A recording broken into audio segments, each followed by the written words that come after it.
Hello friends, मैं अमृता मिश्रा अपने YouTube channel जय अमृता स्टोरीज में आप सभी का स्वागत करती हूँ। फ्रेंड्स, आपका दिन शुभ हो, मंगलमय हो।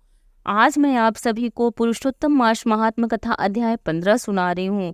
श्री नारायण बोले, नारद सुदेव शर्मा ब्राह्मण हाथ जोड़कर गदगद स्वर से भक्त वत्सल श्री कृष्ण देव की स्तुति करता हुआ बोला, हे देव, हे देवेश, हे त्रिलोक्य को अभय देने वाले, हे प्रभु आपको नमस्कार है। हे सर्वेश्वर आपको नमस्कार है। मैं आपकी शरण आया हूँ। हे परमेश्वर, हे शरणागत वत्सल मेरी रक्षा करो। हे जगत समस्त प्राणियों से नमस्कार किए जाने वाले, हे शरण में आए हुए लोगों के भय का नाश करने वाले, आपको नमस्कार है।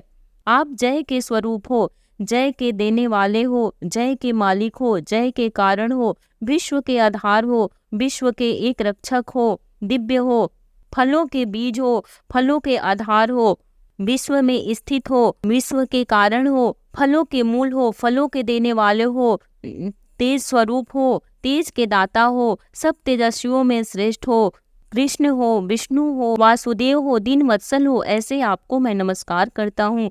हे जगत प्रभु, आपकी स्तुति करने में ब्रह्मादि देवता भी समर्थ नहीं है। हे जनार्दन, मैं तो अल्प बुद्धि वाला मंद मनुष्य हूँ, किस तरह स्तुति करने में समर्थ हो सकता हूँ। अत्यंत दुखी दीन अपने भक्त की आप कैसे उपेक्षा करते हो। हे प्रभु, क्या आज संसार में वह आपकी लोक बंधुता नष्ट नहीं हो गई। वाल्मीकि ऋषि बोले, सुदेव शर्मा ब्राह्मण इस प्रकार विष्णु भगवान की स्तुति कर हरि के सामने खड़ा हो गया। हरि भगवान उसके वचन सुनकर मेघ के समान गंभीर वचन से बोले।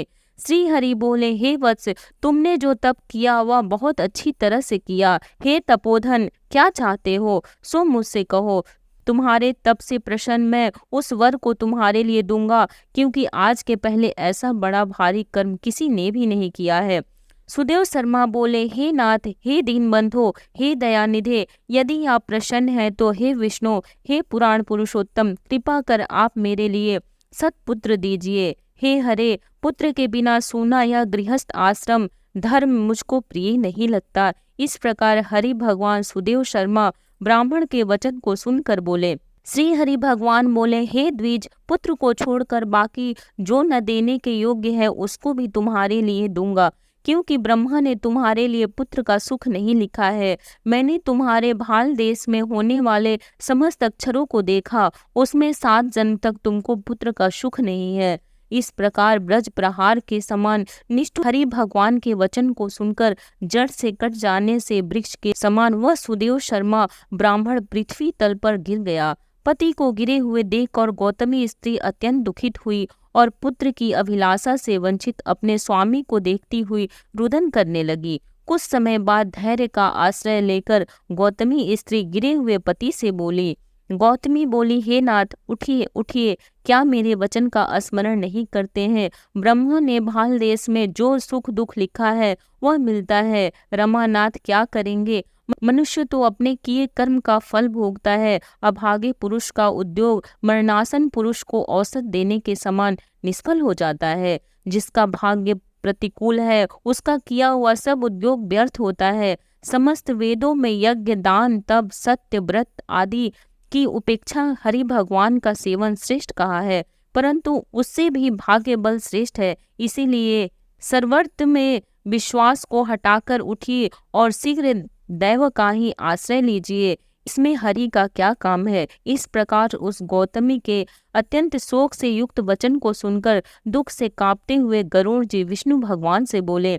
गरुड़ जी बोले, हे हरे, शोक रूपी समुद्र में डूबी हुई ब्रह्माणी को उसी तरह नेत्र से गिरते हुए अश्रु धारा से व्याकुल ब्राह्मण को देखकर, हे दीनबंधो, हे दया सिंधोष, हे भक्तों के लिए अभय को देने वाले, हे प्रभु, भक्तों के दुख को नहीं सहने वाले, आपकी वह दया कहाँ चली गई। अहो, आप वेद और ब्राह्मण की रक्षा करने वाले साक्षात विष्णु हो। इस समय आपका धर्म कहाँ गया। अपने भक्त को देने के लिए 4 प्रकार की मुक्ति आपके हाथ में ही स्थित कही गई है। अहो, फिर भी वे आपके भक्त उत्तम भक्ति को छोड़कर चतुर्विध मुक्ति की इच्छा नहीं करते हैं और उनके सामने 8 सिद्धियां दासी के समान स्थिर रहती है। आपकी आराधन का महात्म्य सब जगह सुना है। तब इस ब्राह्मण के पुत्र की वांछा आज पूर्ण करने में आपको क्या परिश्रम है।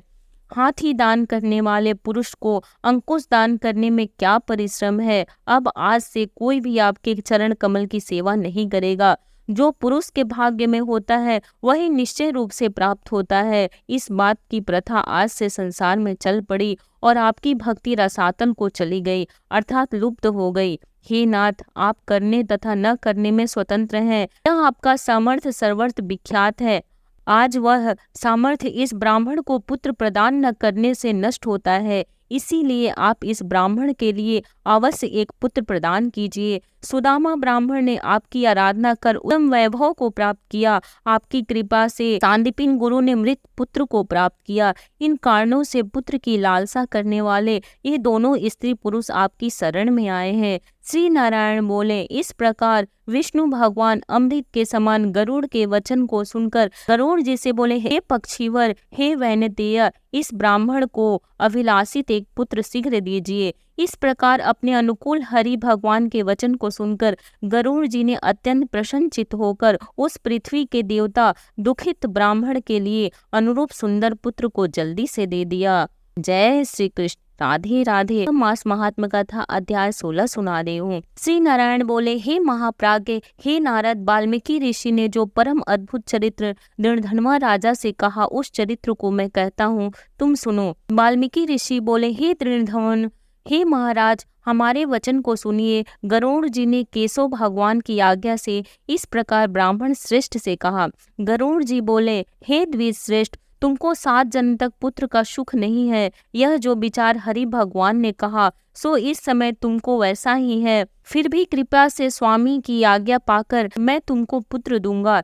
हे तपोधन, हमारे अंश से तुमको पुत्र होगा, जिस पुत्र से गौतमी के साथ तुम मनोरथ को प्राप्त करोगे, किंतु उस पुत्र से होने वाला दुख तुम दोनों को अवश्य होगा। हे द्विज शार्दुल, तुम धन्य हो जो तुम्हारी बुद्धि हरि भगवान में हुई। हरि भक्ति सकाम हो अथवा निष्काम हो, हरि भगवान को दोनों ही प्रिय है। मनुष्यों का शरीर जल से बुदबुद के समान क्षण में नाश होने वाला है।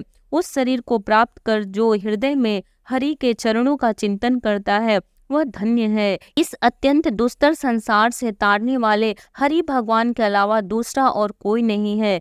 यह हरि भगवान की कृपा से मैंने तुमको पुत्र दिया है। मन में श्री हरि को धारण कर सुखपूर्वक विचारों और उदासीन भाव से संसार के सुखों को भोगो।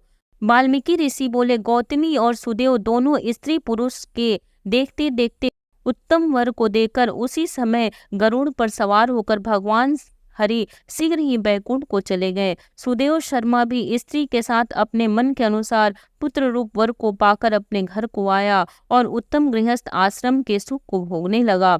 कुछ समय बीतने के बाद गौतमी को गर्भ रहा और 10वां महीना प्राप्त होने पर गर्भ पूर्ण हुआ। प्रसूति काल आने पर गौतमी ने उत्तम पुत्र पैदा किया और पुत्र के होने पर सुदेव शर्मा बहुत प्रसन्न हुआ। श्रेष्ठ ब्राह्मणों को बुलाकर जात कर्म संस्कार किया और अच्छी तरह स्नान कर ब्राह्मण श्रेष्ठ सुदेव शर्मा ने उन ब्राह्मणों को बहुत दान दिया।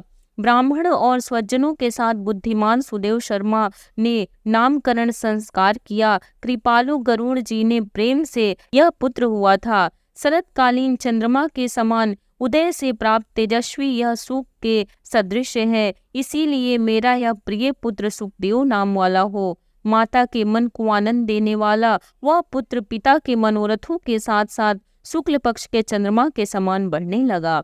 पिता ने हर्ष के साथ उपनयन संस्कार कर गायत्री मंत्र का उपदेश किया। बाद वह बालक वेदारंभ संस्कार को प्राप्त कर ब्रह्मचर्य व्रत में स्थित हुआ। उस ब्रह्मचर्य के तेज से युक्त बालक साक्षात दूसरे सूर्य के समान शोभित हुआ। बुद्धि सागर उस बालक ने वेद का अध्ययन प्रारंभ किया। उस गुरु वत्सल बालक ने सद्बुद्धि से अपने गुरु को प्रसन्न किया। सुंदर छत्र, 2 चामर, यौ रेखा के साथ कमल, जानू तक लटकने वाले हाथी के सूंड के समान तुम्हारे हाथ, कान तक फैले हुए विशाल लाल नेत्र, शरीर गोल आकार का, त्रिवली से युक्त पेट है। इस प्रकार उस बालक के विषय में कहकर उस ब्राह्मण को उत्कंठित देखकर देवल ऋषि फिर बोले, अहो हे सुदेव, यह तुम्हारा लड़का गुणों का समुद्र है। कंधा और कोख का संधि स्थान गुण है। शंख के समान उतार चढ़ाव युक्त गला वाला, चिक्कड़ टेढ़े सिर के बाल वाला, ऊंची छाती, लंबी गर्दन, बराबर कान, बैल के समान कंधा, इस तरह समस्त लक्षणों से युक्त यह पुत्र श्रेष्ठ भाग्य का निधि है। एक ही बहुत बड़ा दोष है जिससे सब व्यर्थ हो गया। इस प्रकार कहकर सिर कांपते हुए दीर्घ श्वास लेकर देवल मुनि बोले, प्रथम आयु की परीक्षा करना, बाद लक्षणों को कहना चाहिए। आयु से हीन बालक के लक्षणों से क्या प्रयोजन है। हे सुदेव, यह तुम्हारा लड़का 12वें वर्ष में डूबकर मर जाएगा, इससे तुम मन में शोक नहीं करना। अवश्य होने वाला निसंदेह होकर ही रहता है। मरणासन को औषध देने के समान उसकी कोई प्रक्रिया नहीं है। वाल्मीकि मुनि बोले, देवल मुनि इस प्रकार कहकर ब्रह्मलोक को चले गए और गौतमी के साथ सुदेव ब्राह्मण पृथ्वी पर गिर गया। पृथ्वी पर पड़ा हुआ देवल ऋषि के कहे हुए वचनों को स्मरण कर चिरकाल तक विलाप करने लगा। बाद उसकी स्त्री गौतमी धैर्य धारण करती हुई पुत्र को अपनी गोद में लेकर प्रथम प्रेम से पुत्र का मुख चुम्बन कर बात से बोली। गौतमी बोली, हे द्विजराज, होने वाली वस्तुओं में भय नहीं करना चाहिए। जो नहीं होने वाला है वह कभी नहीं होगा और जो होने वाला है वह होकर रहेगा। क्या राजा नल, रामचंद्र और युधिष्ठिर दुख को प्राप्त नहीं हुए? राजा बलि भी बंधन को प्राप्त हुआ, यादवनाश को प्राप्त हुए, हिरण्याक्ष कठिन वध को प्राप्त हुआ, वित्रासुर भी मृत्यु को प्राप्त हुआ, सहस्त्रार्जुन का सिर काटा गया, रावण के भी उसी तरह सिर काटे गए। हे मुने, भगवान रामचंद्र भी वन में जानकी के विरह को प्राप्त हुए, राजर्षि परीक्षित भी ब्राह्मण से मृत्यु को प्राप्त हुए। हे मुनीश्वर, इस प्रकार जो होने वाला है वह अवश्य होता है। इसीलिए हे नाथ, उठिए और सतानंद हरि भगवान का भजन करिए, जो समस्त जीवों के रक्षक हैं और मोक्ष पद को देने वाले हैं। वाल्मीकि ऋषि बोले, इस प्रकार सुदेव शर्मा ने अपनी स्त्री गौतमी के वचन को सुनकर स्वस्थ हो हृदय में हरि भगवान के चरणों का ध्यान कर पुत्र से होने वाले शोक को जल्दी से त्याग दिया। ओम नमो भगवते वासुदेवाय नमः। जय श्री कृष्ण। राधे राधे।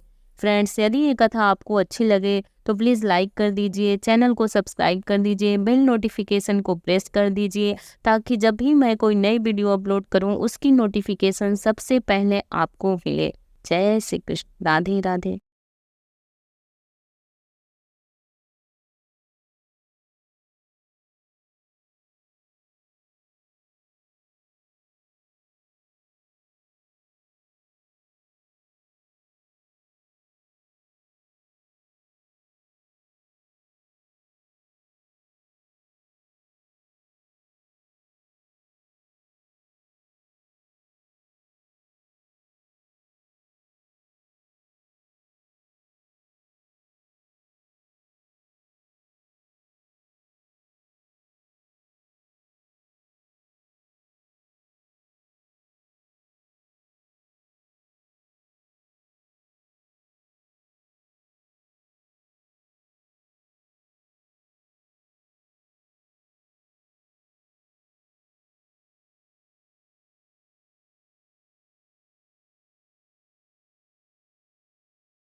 और गुरु के एक बार कहने मात्र से समस्त विद्या को प्राप्त किया। वाल्मीकि ऋषि बोले, एक समय कोटि सूर्य के समान प्रभाव वाले देवल ऋषि आए। उनको देखकर हर्ष से सुदेव शर्मा ने दंडवत प्रणाम किया। अर्घ्यपान्य आदि से विधि पूर्वक उन देवल मुनि की पूजा की और महात्मा देवल के लिए आसन दिया। अति तेजस्वी देव दर्शन देवल ऋषि उस आसन पर बैठ गए। बाद अपने चरणों पर बालक को गिरे हुए देखकर देवल ऋषि बोले, देवल मुनि बोले, अहो हे सुदेव, तुम धन्य हो, तुम्हारे ऊपर भगवान प्रसन्न हुए, क्योंकि तुमने दुर्लभ सुंदर श्रेष्ठ पुत्र को प्राप्त किया है।